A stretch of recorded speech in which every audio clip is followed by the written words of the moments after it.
And now, we proudly present Invent America from the #1 home improvement radio program in the country, Home Talk USA, with your host, the Cajun contractor, Michael King, and his co-host, the Inventor Lady, Rita Crompton. Yay! Welcome. That's right. This is Home Talk USA, right here on the Home Improvement Broadcasting Network. And this is the Invent America part of our show where we talk to different inventors and entrepreneurs and the products and the technologies of the future. And that's what we do here on this hour. And I'd like to welcome the co-host of the Invent America show, the Inventor Lady herself, Miss Rita Crompton. Hey, Miss Rita, how you doing? I am fine. How are you today?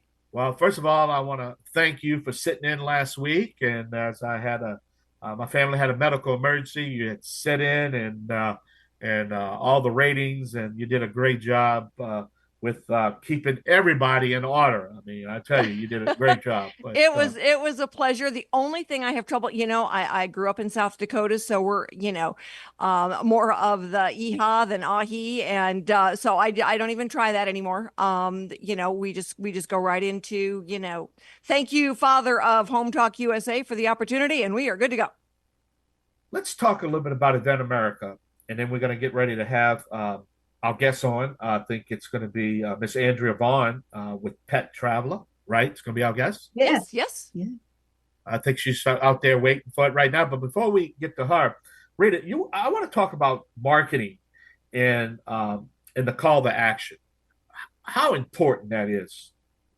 Well, so there's so much material out there that if we don't tell our listeners, whether they're another inventor, join us at the Inventors Roundtable, fill out the form to be on the radio. It's something to do. All right. So you've got a piece of information out there. It's like, all right, for you, go and find the product that you like. We had on last week when we were talking about the marketing, we had some great products on. As consumers, the best way for you to help an American-based inventor is to go buy their product. If you're an inventor out there, the best way to help yourself is to plug into what we're talking about so that you don't make any costly errors.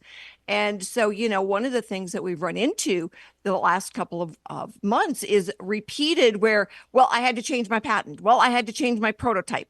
And so when we talked about that, it's like changes are just part of the American way. You change a tire whenever you need to. Well, sometimes you got to change what you're shooting for. Well, new and approved. Everything is new and approved. Same product, but new and improved. You know what I mean? Yep, absolutely.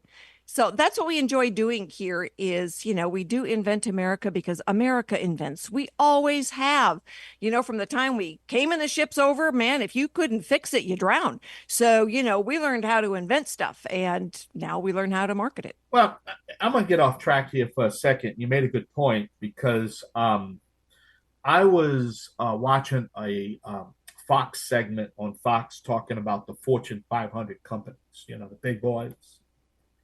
And what I failed to realize that 494 of the Fortune 500 companies are here in the U.S. Did you know that? Yeah. Not 100, not 200, 494. There was only one in Italy. There was one in, I think, France, and a couple other ones. But I get back to your point, and I didn't realize that. We invent. Yeah. We originate. We don't copy. We don't counterfeit. And what really gets me is that the rest of the world is sitting back, waiting for our geniuses to invent something so they can steal it. And we talked about that, proprietary copyrights, and we're always going to get into that because that's like your pet peeve. Like, hold up, stop here, stop it. Let's protect you. Yeah, and I know I'm getting off track here, but really. When we look about, America is always, one of the things we're concerned about is like, I don't want to get too much out there because somebody will copy it. And like Don Skaggs told us from Kentucky, it's like, the biggest compliment was when somebody copied it. I made sure mine was better made. Yeah. And that it was always going to be the best one out there. And then I moved on to my next idea. And so that's what we do. By the time the rest of the world is ready to pick it up and run with it, the are prolific inventors in this country, they're moving on. They're always improving it. And that's one of the things why we're talking about today. It's like, you're always improving it. You're always making it better. So, somebody else grabs the old one and copies it, but you've already moved on. You're in another generation of intellectual property and prototypes. And that's, in the marketplace, that's a big deal. You look down an aisle, you see 15 different flashlights, and some of them are the old school and some of them are new schools. And holy cow, they're really new and cool. So let's talking about the topic again, marketing and call to action, because this is so important. You did everything you're supposed to do. You drew it up, you did your prototype, you got it copyrighted, you're ready to go. You got a manufacturer that's going to manufacture it. Now you have to distribute it, regardless if you distribute it through a licensing agreement or if you decide to distribute yourself. But the marketing of the product itself, you're only going to have one chance of this. You follow me? You're only going to have one chance of this. And it's the story you tell to get people's attention. I get so many inventors that will start out with their life story. It's like, nope, 15 seconds. Tell me what it is. What problem did you solve and how did you solve it? And that's where the marketing starts. And so that's what we look at. And that's how I help, coach the inventors. When we go to the trade show, and we're going to get Stephanie back on to talk about ASD Market Week coming up in August. And it's like somebody's walking by, they're time's a ticking. And so we look at that 15-second, information piece on what problem did you solve? How did you solve it? And the price, can you make it at a price the consumer is willing to pay for it? And then they will ask questions if they want to know more. Yeah. But that's really critical. The guy that invented the flashlight that wraps around the pole. All right, everybody knows light's coming out of the end of a stick, but the one that wrapped around the pole was really cool.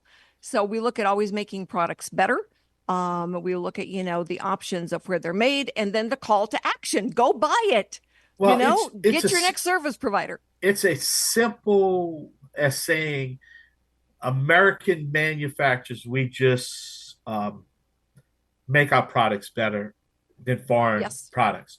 Except, I got to make one exception, because the auto industry, they literally screwed themselves, because I could do a whole show on that. But at the end of the day, we're just talking about regular household products, technology, things like that, know. And we had a lady that wanted to do a flagpole, very simple flagpole, wanted to do it in the U.S. All right. It was going to be $125 just for the pole to be dumped in her yard, which is ridiculous. So we had to go to China. There are just times when you don't have an option.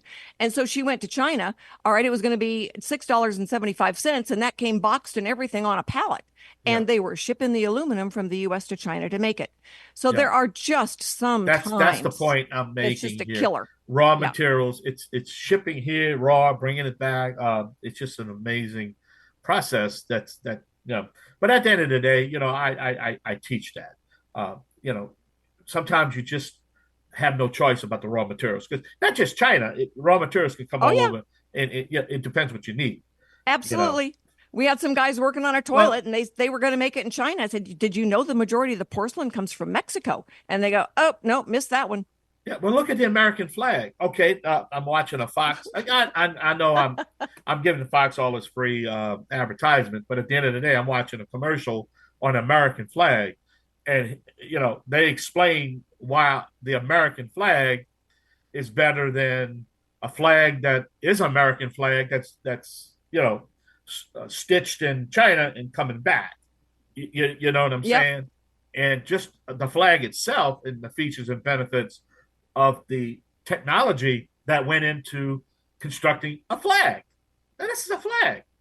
But when you break it down, Old Glory is going to sit on that pole, and she's not going to wither away if you buy this flag from an American company that they build. Amazing. Yep. See what I'm saying? That's for sure.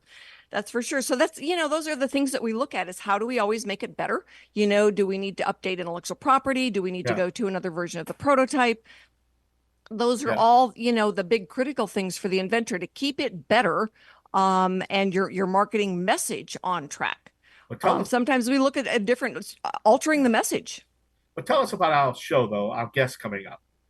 All right. So our first guest is Andrea Vaughan. She did the Pet Traveler, and we made some changes to that, and she had to file a CIP. And then our next guests are Rick and Darin, and they are from the Northeast. And so they've got a really cool product, a new. All right. It's called the Perfect Caster.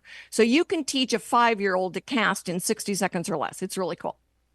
All right. So we got a great show. So we're going to have to take a short break and we're going to come back. We're going to have Miss Andrea Vaughan, right? She's going to be our guest. Yes, Well, I'm she excited is. to talk to her. And don't forget, though, we're going to have to take a short break. Visit Home Talk USA. Got to pay some bills.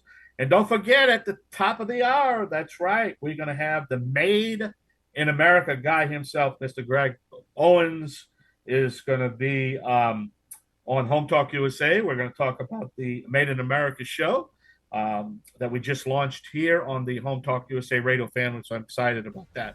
All right, we're going to take a short break. We're going to be right back. Yay!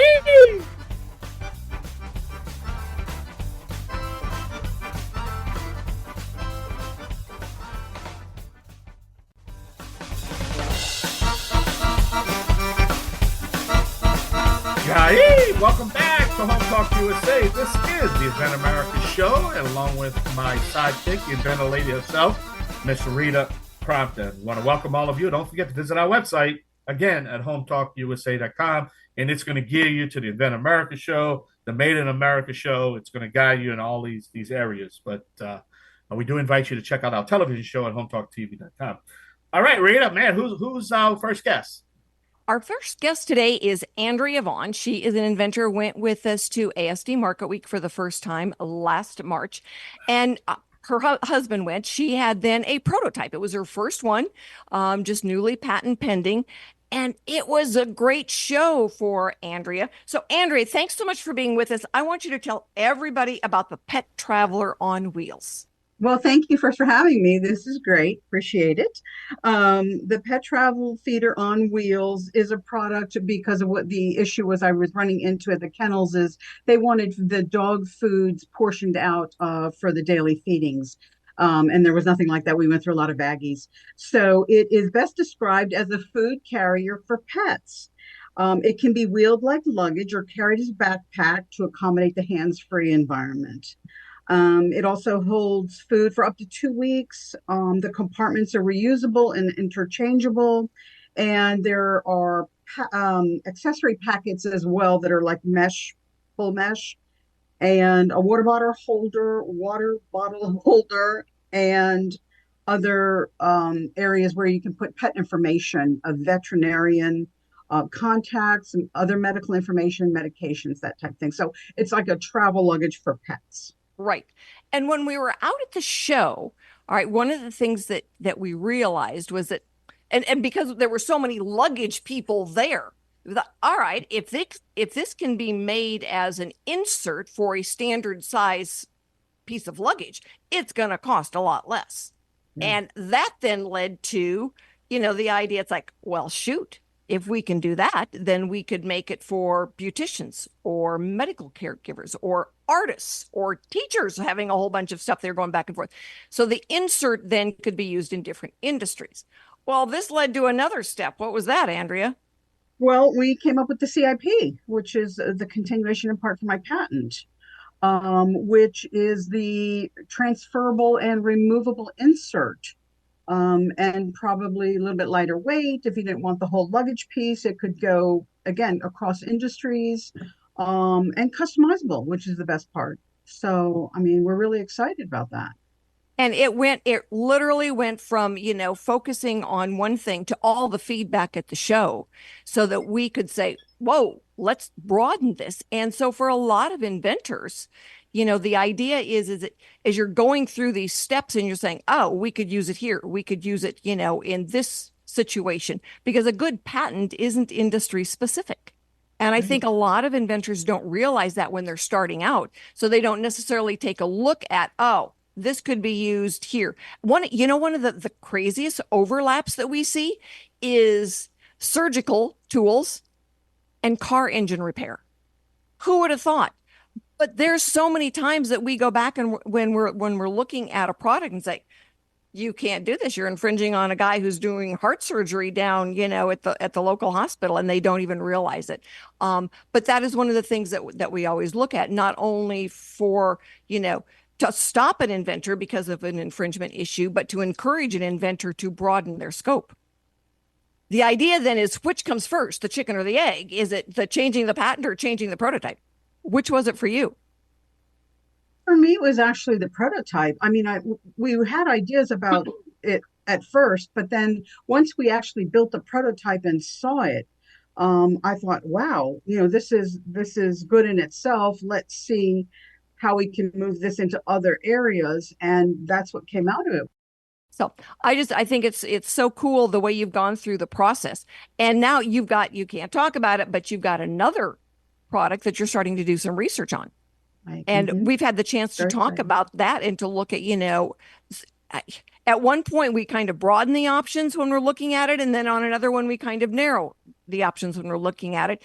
And that's a lot of the research that we talked about even the last time. Now, I know that you were at the meeting that we had, the Inventors Roundtable meeting last week. And so we're going to throw a shout out to Michael Smith and ADP. As you're going through and doing this research, that's an R&D tax credit. I mean, that's huge. I haven't talked to a single inventor in the last 3 months from the time we met them at ASD Market Week until they were at the IRT meeting that actually knew about this R&D tax credit. Yeah, it's very exciting. It's wonderful for us inventors, for sure. And so when you keep track now of your new research, you've already got one product out there you get to take as an R&D tax credit. Now you've got another one. Yeah. So I'm looking forward to it. Yeah. Your background was in accounting. How did you get from accounting to creating? Well, I was in my heart a very creative person, loved making things. And, really it's sort of such different areas to go to, but I did accounting work for so long, and I realized all the costs associated with everything.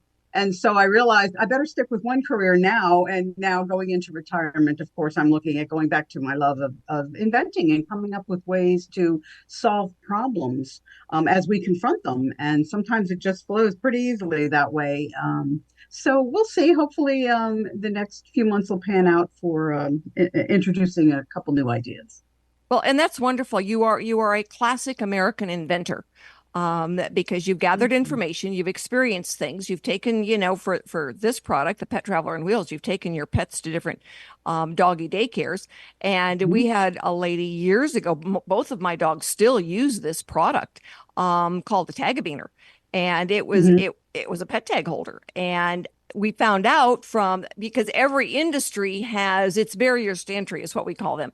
And that it was just one of those things that, none of the pet stores were going to take this new product. We went to the doggy daycare centers because that is where pets constantly are losing their tags. So when they go in and say, oh, my dog lost their tags, and they open up a box that's got, 1,000 tags on it, it's like, good luck. And you might want to buy one of these pet tag holders. And my dogs have not lost a single set of tags in years because they always had the pet tag holder. So learning those things is really important.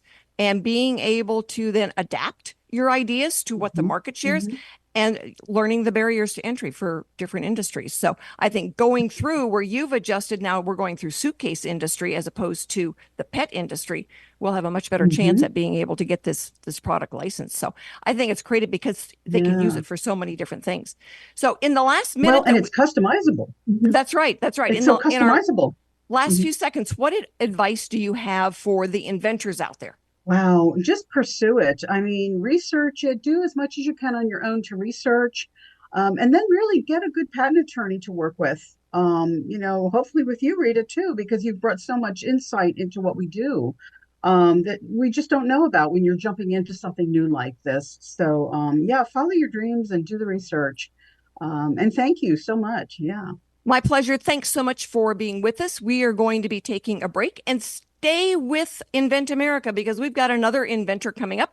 And we want to be able to talk to them about their perfect caster. But right now we want to thank our sponsors. We have got Noah McNeely, our industry expert, coming on. So you'll get to visit with him literally on the radio. And then we want to thank Kicker Design, because they're one of our other manufacturers. So everybody stay with us. We'll be right back. Hi, everybody. Thank you so much for being with us this afternoon on our next segment of Invent America, because America invents in every single industry that's out there. And this one is a really fun one because it's about fishing.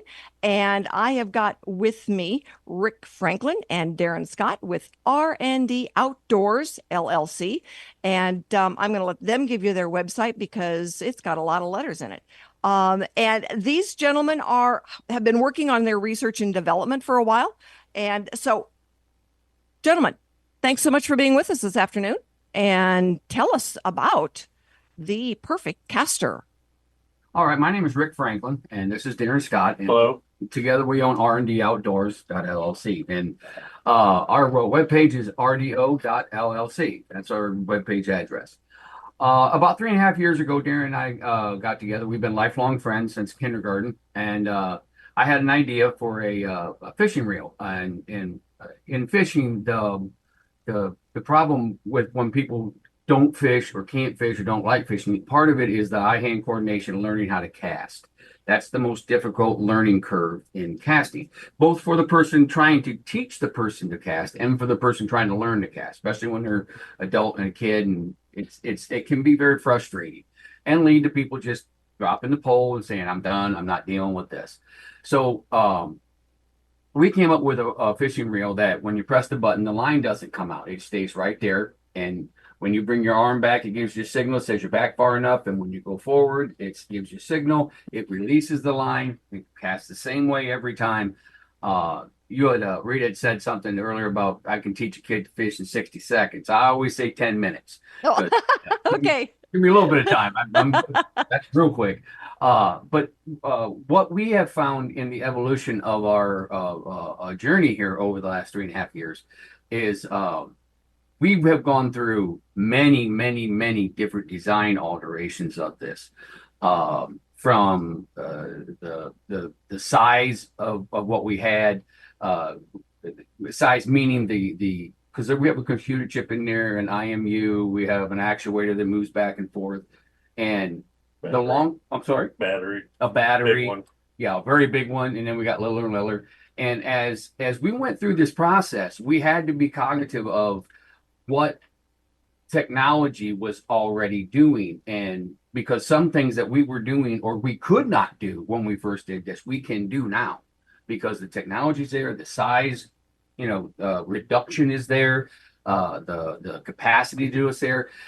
So if you're asking, what for an inventor, you have got to remain as fluid as possible. I've had this idea in my head going on 13 years now. And, you can see where somebody say, this is my baby. I did it. I know. One of the best things that Darin and I did, we took our prototypes to bait shops and fish shops. We live right near Lake Erie. And one of the things we kept hearing was, the model that we used, the base was, an adult size reel.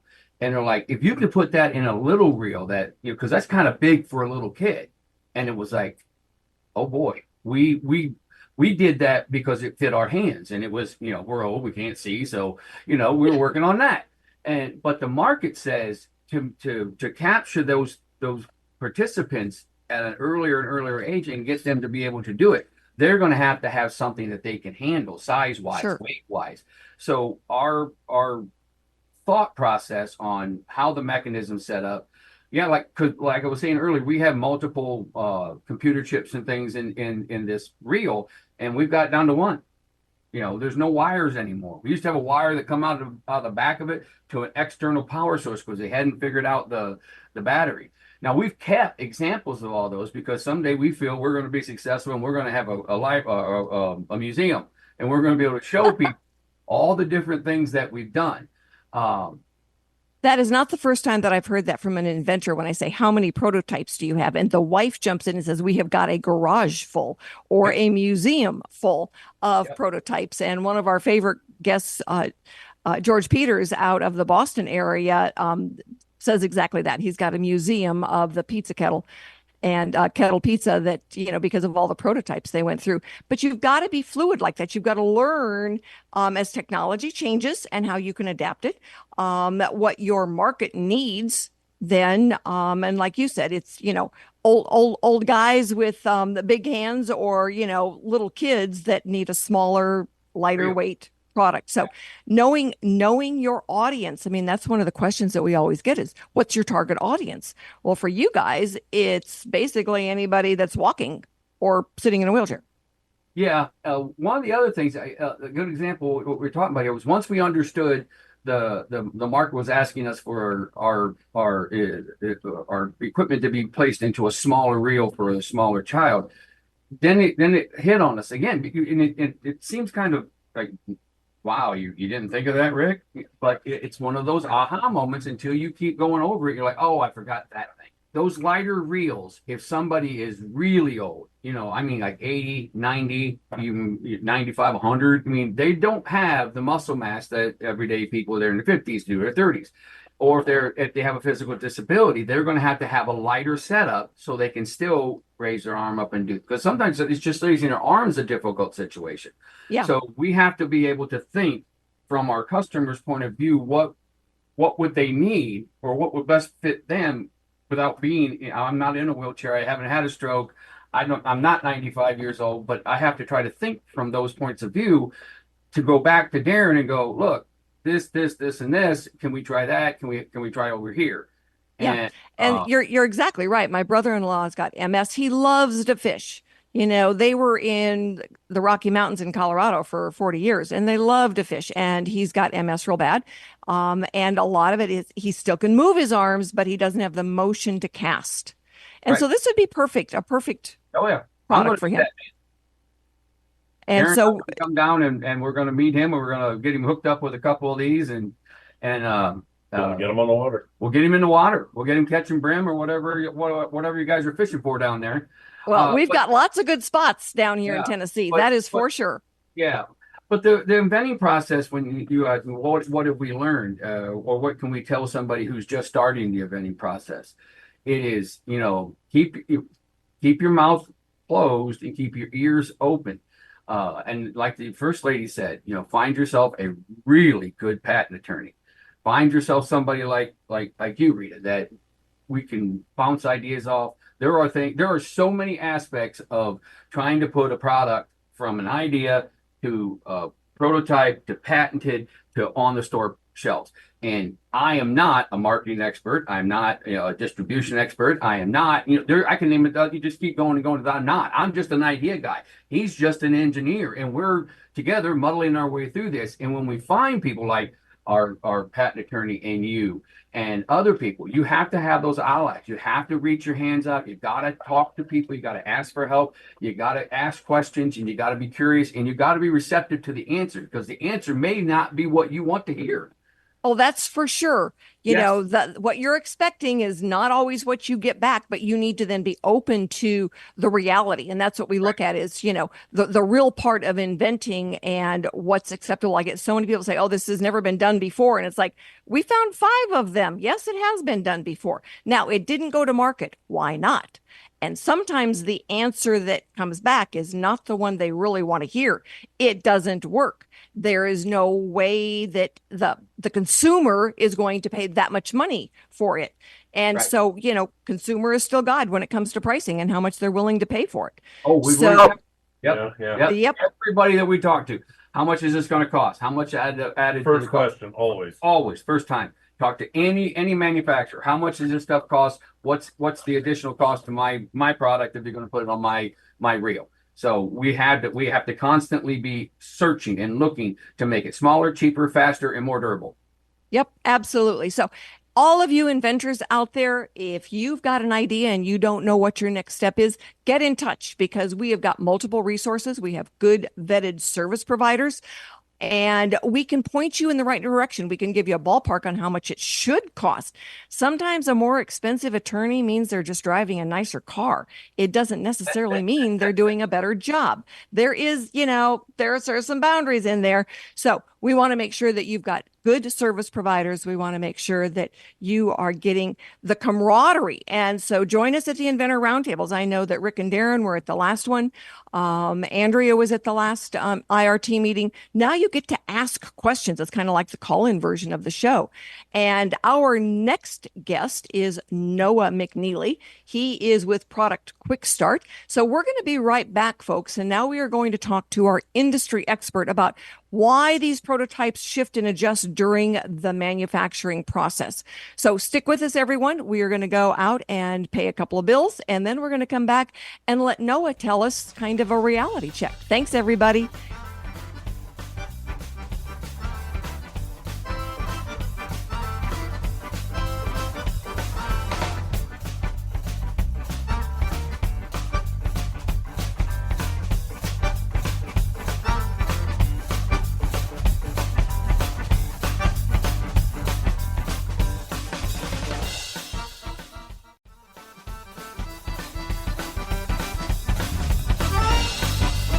Happy weekend, America, and we are so glad that you are with us this afternoon while we talk about America inventing, because we have always done it. We always will. We make products, we get them to market, and we need people like Noah McNeely, who is the CEO of Product QuickStart. He is a product development expert, has been doing this for a long time. And, inventing is a process, really, where we go through the different stages, figure things out, and then we get to the part of, all right, I've got my sexy prototypes, and now what? So, Noah, thanks so much for being with us this afternoon. We appreciate your expertise and being a sponsor. Holy cow, you are a sponsor of Invent America. Thank you so much. Yeah, it's my pleasure, and I really appreciate what you do for the inventor community. You and I have both been helping inventors a long time. We've seen so many people do so many of the wrong things and get taken advantage of. So it's good to work with another positive player. Well, thank you. It is a pleasure to work with you as well. And we had several clients that I had sent to you at ASD Market Week. You've got they come to you with, sometimes a rough napkin version of it, sometimes duct tape and cardboard. Sometimes, the rapid prototype, a little bit more of the proof of concept, and you take them down the rest of the road. But why is it so often that proof of concept prototype is not considered now a manufacturer's prototype? Yeah, so I think there's a lot of misconception amongst inventors that haven't done this before as to what prototyping is, what it's about. They hear this thing about prototype. They watch Shark Tank and people show these things or whatever it is. In their view of what a prototype is, it looks like, works like, it's the real thing. Nobody can tell the difference. That is what I would call a manufacturer prototype, a factory prototype, a high fidelity prototype, a trade show prototype. Call it whatever you want. But that's basically, by that point, you better know it works. You're not trying to figure that out. Proof of concept, however, that's what people do first. And you're right. I've seen people come with duct tape, Play-Doh, paper towel tubes, the whole 9 yards. That's all fine. Those are all proof of concept prototypes, all the way up to the more sophisticated ones we can do with 3D printing and machining and casting, all sorts of other things. Those are all about learning something you don't know about. Well, the proof of concept. You have to prove that the concept for how this works, what it does, that it actually does that. It doesn't have to be pretty, doesn't have to be in the right materials, doesn't have to weigh what it's going to weigh. All those things we get to down the road, and all those things are a lot more expensive to prototype exactly the way it's going to be when it comes out of the factory. And 99.9% of the people that aren't in this industry, that aren't me, they're not going to be able to tell the difference. Yeah, we had one of the ladies at the trade show, Wendy Short, with the Float No More. She had the sexy prototype where it looked really good. It looks a lot like the finished product, but it was not yet the manufacturer's prototype, because you make something out of a rapid prototype machine, and now you've got to be able to make it for mass production. Right. And sometimes those products they don't exactly line up right. They almost never do. Yeah. I can 3D print just about any shape you want. I can't manufacture any shape you want. When we look at then what is the best material to make it out of, and sometimes that requires a different way of manufacturing something. Right. Do you use then molds, or do you use tooling? Or is it a combination? I mean, at the end of the day, to accomplish what you're wanting to do, there may be 5 different ways we can manufacture that. 4 of them may not be the ideal way. One of them might be the right way. It might be, it could be casting, it could be injection molding, it could be machined metal. It could be any number of things. People like me can help guide you through that decision-making process of if you do it this way, it's going to work really, really well, but it's going to be way more expensive than your market can afford. Or we do it this way, it's going to work the way you need it to, but it's going to be a lot cheaper. There are a lot of different dials we can turn there. And it's not always about, just picking the most expensive process. Sometimes the most expensive process actually produces a inferior part based on what you're trying to do. Yeah, I think one of the big things that has changed in the last 10, 15 years is that for somebody to get a product made, they used to go and have to a lot of times have the mold done so they could make the first one. And now rapid prototype has simplified those proof of concept prototypes dramatic. I mean, it might cost you $600, but now it's not $6,000 for the first prototype, because a lot of times it's like, holy cow, it's got to open left to right instead of top to bottom. And you don't know that till you've got the proof of concept prototype there where you can play with it, work with it. It's got to be bigger. It's got to be smaller. It's not going to work this way. And so that's one of the things that you help with, is now the actual workability of a particular type of prototype. They go into the garage, they build it, and they're like, oh, it's got to open this way. But then we make this prototype and they realize, oh, if it opens this way, half the people can't use it. So now, like I said, now it goes the other way. So, or whatever it is, there could be a million things. It's always something you don't expect. Yeah.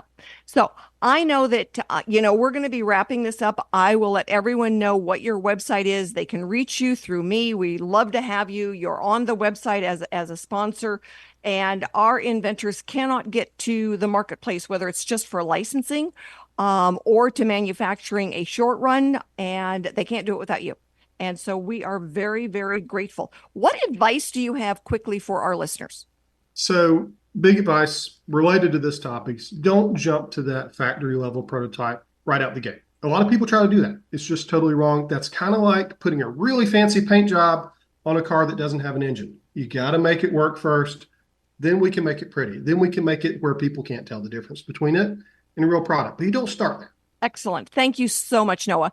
Everybody out there joining us at the IRT meetings. And if you've got any questions, we will certainly pass those on.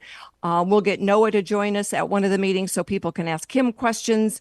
And if you would like to be on the radio, please fill out the form and get it back to me, because I call you on a Friday night when I'm looking for somebody. Guess what? You're going to get a call from me saying, join us on the radio. So, Michael, do you want to join us on these last few seconds? You've got any closing remarks for us? All right. So, everyone, I want to let you know that our program next week is already getting lined up. We're going to be talking about packaging. All right. Packaging can make you or break you. And we've got a new company, Packwell, out of California. All of their packaging is made right here in America. And that is so awesome. We love it. And so Robin is going to join us, and they are also sponsors now for Invent America. And so we are going to get them on to talk about packaging can really make a difference. If the consumer won't pick it up, they're not going to pay for it.